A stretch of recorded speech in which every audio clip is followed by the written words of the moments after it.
you, as our country's chief architect of our foreign policy, are you going to make the Philippines as a member of the Quad?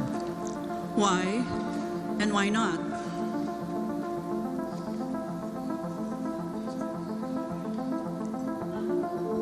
Professor Carlos's question will be addressed to Secretary Norberto Gonzales first.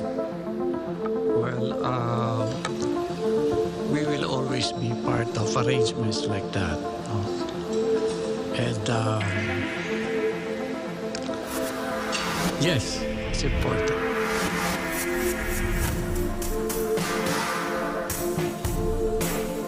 Dapat lagi kasi may mga kasama tayo, may mga hinaharap tayo mga problema sa mundo.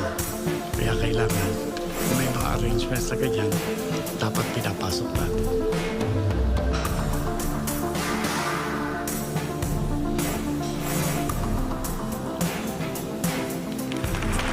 Secretary Gonzales, if you have nothing to add, the other candidates may react to this answer.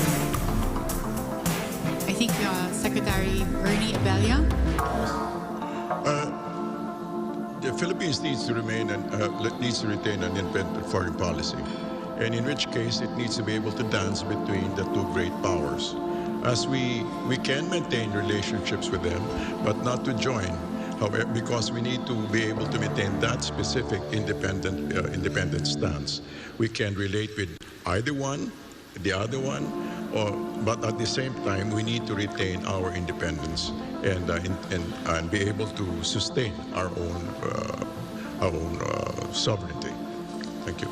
Yeah, but Mr. Abella, remember, you're still linked to the United States of America because of the Mutual Defense Treaty. So the Quad is composed of, well, so-called democracies. And so are you more leaning towards being part of the Quad or some other collective security arrangement? It's not a question of leading more, but the question of being able to maintain both while maintaining a balance. Yeah, I have a problem with the concept of independent because it's like you're sitting on the fence. Is that what you mean? No, I mean to say that we need to be able to make our own stance and be able to make our own decisions without undue influence from anybody. I don't know that being friends with everybody is foreign policy. We're not being friends with anybody. We can have trade with the greater power, which is our neighbor. On the other hand, we can maintain our MDTs with the people in Quad.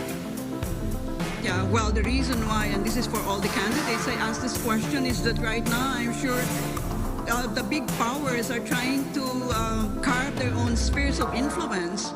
And because we've always been within the sphere of influence of the United States of America, the Quad is simply an extension of this proposed collective security arrangement. On the other hand, they will not always. We can always be sure that they will always stand for us.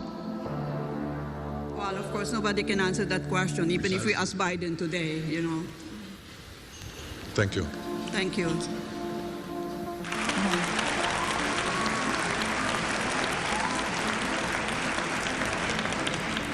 Senator Marcos. I think any of these agreements we should, of course, encourage, as long as it is very clear to us what is the advantage to the Philippines. What the professor just mentioned was she spoke about the great powers trying to carve out spheres of influence. I reject that model that I believe no longer applies in the geopolitics of the modern world. The old Cold War thinking. We have to ply our own way. And so it really would depend on what is inside, or what those agreements say. That the Philippines, what will be doing and what those other partners of ours will be doing for the Philippines. And once again, because we shouldn't think of the old Cold War system, we should always think in terms of the fine line that the Philippines has to tread in all our foreign policy decisions. But if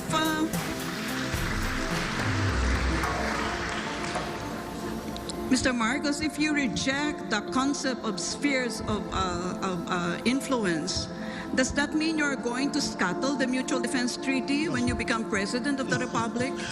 By no means. looking to the By no United means. States of America as a defense ally. By no means. The relationship with the United States, our special relationship with the United States, is not something that we can treat, be cavalier about. It is a very important one, and it has stood us in good stead for over 100 years. And that, I think, will never disappear from the Philippine psyche, the idea and the memory of what the United States did for us and fought with us in the last war. And so that is a specific part of our foreign policy. But then as we approach, we know that we are a hot spot right now. The West Philippine Sea is a hot spot in geopolitics right now. And that is why we still have to find our own line in terms of all of these arrangements. Except the one simple principle is that we will not cede 1 square inch of the Philippines to any country. Karen, do I have time for one more follow-up with Mr. Marcos? Yes, Professor Carlos. Yeah. Okay. If that is the stance that you have taken, Mr. Marcos, suppose you have a situation where China is trying to, take us in, embrace us within its sphere of influence. How would you react as our chief architect of our foreign policy? Once again, in terms of specifically to China, the correct approach still seems to be one of engagement. And no matter what the superpowers are trying to do, we have to work in the interest of the Philippines, and we cannot allow ourselves to be part of the foreign policy of any other country. And we have to have our own foreign policy. So again, whatever the superpowers do, we as a highly strategic geographic, having a highly strategic geographical location in the world, really have to walk that very, very fine line between these great powers who, I always say, these are great powers, we are in between. If they sneeze at the same time, we disappear from the map. And that is something that we always have to keep in mind.